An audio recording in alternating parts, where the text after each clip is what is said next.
매일 성경과 함께하는 아름빛 교회의 말씀 묵상, 아름빛 바이블 키트 시간입니다. 한 주를 시작하는 월요일이면서 동시에 6월의 시작을 알리는 월요일입니다. 하나님의 놀라운 은혜와 신실한 도우심이 이번 한 주, 이번 한 달 모든 성도님과 함께하길 기원합니다. 담임 목사로서 아름빛 교회 온 교우님과 각 가정을 위해 그리고 귀한 청년을 위해 기도합니다. 하나님께서 가장 아름답고 복된 길을 우리에게 예비해 주셨음을 믿습니다. 요행을 바라지 않고 한 걸음씩 주를 의지하며 걸어갈 때에 하나님의 때, 하나님의 방법으로 하나님께서 예비하신 일들이 우리 앞에 펼쳐질 것입니다.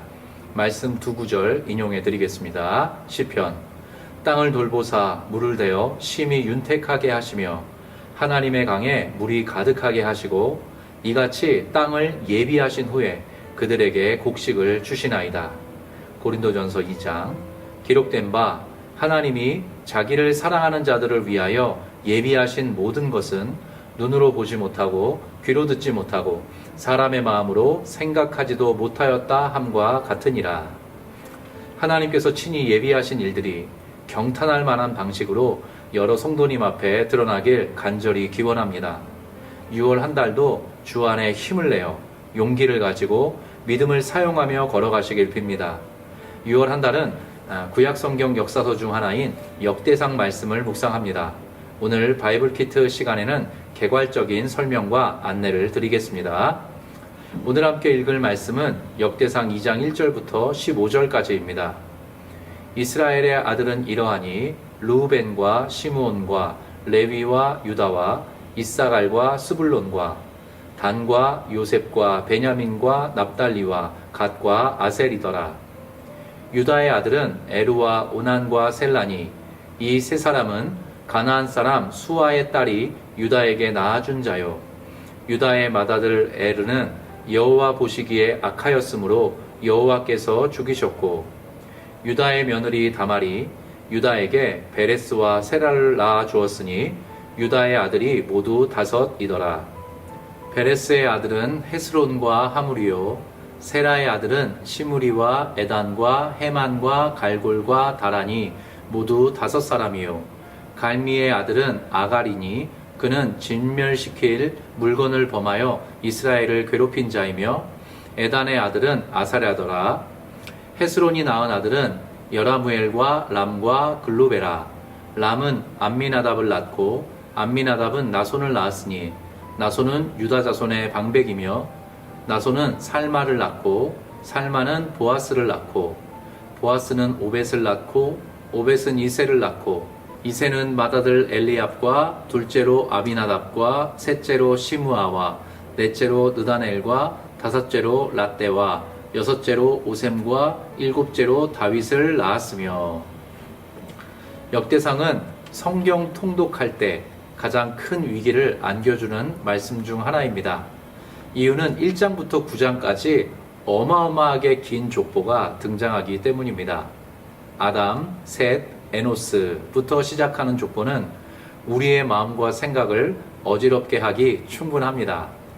왜 역대상은 이런 방식으로 시작하고 또 이런 긴 족보가 주는 의미는 무엇일까요?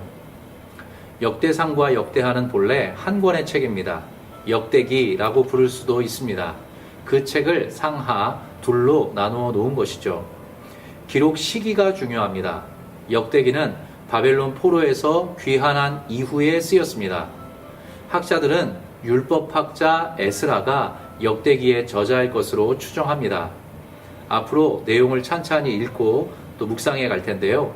그 내용이 어디서 본 듯한 느낌을 줄 수 있습니다.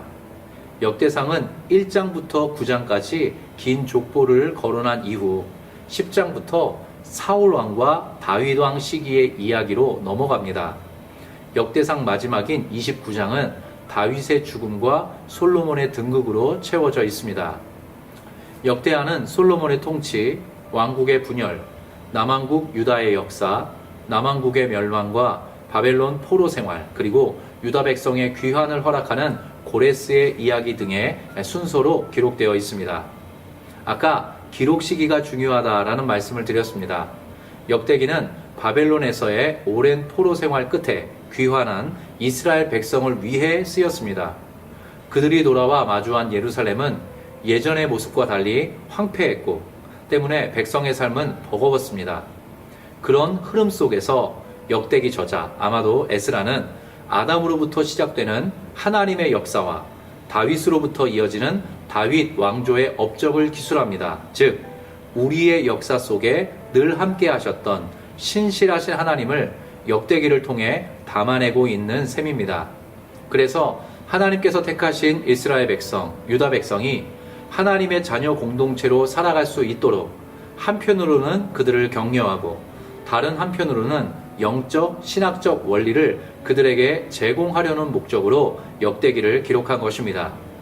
역대기가 주는 메시지를 이렇게 정리할 수 있겠습니다. 이스라엘아, 유다 사람들아, 너희는 여전히 하나님의 백성이고 하나님의 자녀이다. 너희에게는 아담으로부터 이어져 온 깊은 뿌리가 있고 다윗에게 주셨던 하나님의 신실한 언약이 있다. 그 은혜와 그 언약은 여전히 유효하다.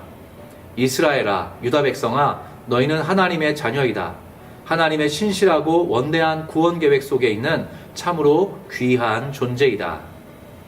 이런 맥락에서 오늘 2장을 살펴보겠습니다. 55절까지인데요. 이 장에는 이스라엘, 야곱이죠. 야곱의 12아들이 먼저 거론됩니다. 1절과 2절입니다.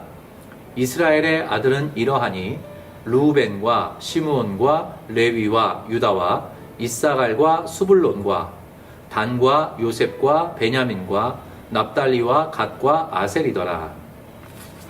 야곱의 12아들 중 맏아들은 르우벤입니다. 그렇다면 자연스럽게 르우벤의 족보가 등장해야 하는데 3절부터 55절까지 야곱의 넷째 아들 유다 지파의 족보가 등장합니다. 야곱의 아들 중 유다가 선두에 나오는 이유는 무엇일까요? 이는 역대기의 주제와 관련이 있습니다. 다윗 왕이 바로 유다 지파 사람이었기 때문입니다. 또 역사 속에 자취를 감춰버린 북이스라엘 왕국을 제외하고 남왕국은 유다 지파를 중심으로 이루어진 나라였기 때문입니다.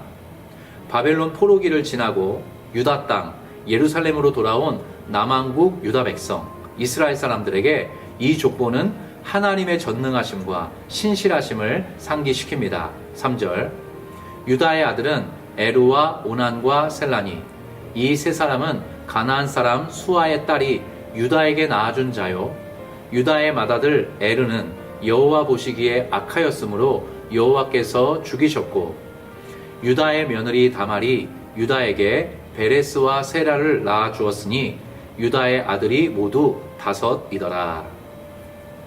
우리가 잘 아는 내용입니다. 이유는 신약 성경 마태복음에 나오는 족보에도 이 이야기가 실려 있기 때문입니다. 유다 가정의 이야기는 인간의 죄와 연약함을 뚫어내는 하나님의 구원 역사를 보여줍니다. 유다는 본래 세 아들을 두었습니다. 그런데 큰아들 에루와 둘째 오난이 죽습니다. 그러고 난 다음 끊어질 뻔한 계보는 일반적이지 않은 방식으로 이어지게 됩니다. 큰아들의 아내였던 며느리 다말이 시아버지 유다와 동침하여 베레스와 세라를 낳습니다. 이 내용은 창세기에 소상히 소개되어 있습니다. 유다의 5아들 중 계보를 잇는 아들은 바로 베레스입니다. 시아버지와 며느리가 관계를 갖고 아이를 낳았는데 그 계보를 통해 유다 지파의 역사가 진행되는 셈입니다. 이후 15절에 이르기까지 축약된 족보가 등장하는데요. 역대기의 주인공인 다윗의 이름이 15절에 가서야 나옵니다.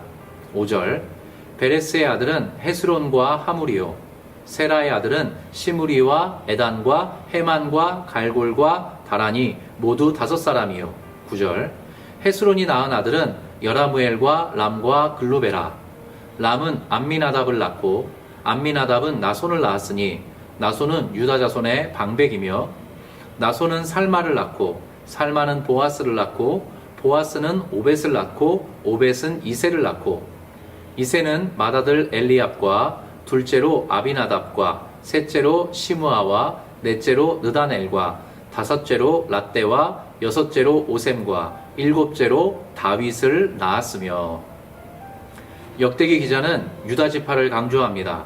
그 중심에 다윗 왕조를 두고 있습니다. 이 이름들은 실로 기나긴 역사를 드러내는 증인이라 할 수 있습니다. 포로기 이후 유다 공동체는 현실적인 어려움에 처해 있었습니다. 다윗 왕조는 무너졌고 나라와 도성은 예전 모습을 상실했습니다. 우리가 에스라, 느헤미야 말씀을 통해 확인했듯이 예루살렘 성전은 파괴되었고 예루살렘 성벽은 무너졌으며 성문은 모두 불타버린 상태에서 귀환한 백성은 살아가야만 했습니다. 이 족보가 그들에게 주는 메시지는 분명합니다. 어둡고 무거운 현실 속에서도 하나님의 은혜와 언약은 결코 변함이 없다는 사실, 바로 그것을 강조합니다. 실제로 그 하나님의 은혜와 언약이 흐르고 흘러 유다 지파에서 난 다윗 왕의 자손 예수 그리스도에게까지 이어지는 걸 우리는 모두 알고 있습니다. 오늘 말씀의 결론입니다.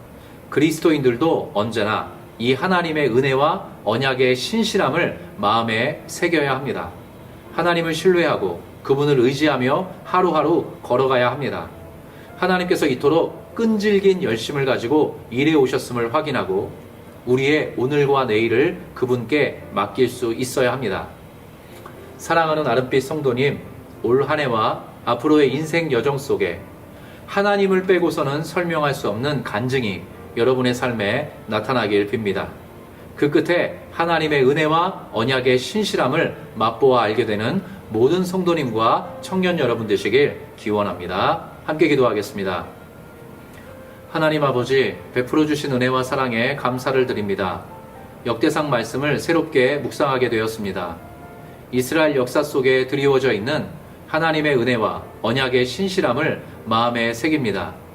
인간의 연약함과 부족함과 죄된 모습을 모두 아우르시고 뚫어내시는 하나님의 끈질긴 열심을 말씀 속에 확인합니다. 이스라엘을 그렇게 대우하셨던 하나님께서 2025년을 살아가는 아름빛교회 온 성도의 삶과 가정을, 귀한 청년들의 앞날을 그렇게 주장해 주실 줄 믿습니다.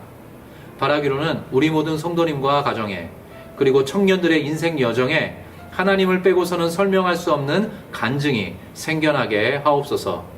그래서 하나님의 예비하신 일들을 목도하며 우리 역시 그 신실하신 하나님 앞에 신실한 자녀로 살아가는 복과 은혜를 주옵소서. 그리고 아름빛교회 모든 성도님과 귀한 청년들을 몸 건강, 마음 튼튼, 영혼 강건하도록 지켜 주시옵소서. 맡겨드리고 위탁드리며 주 예수 그리스도의 이름으로 기도합니다. 아멘.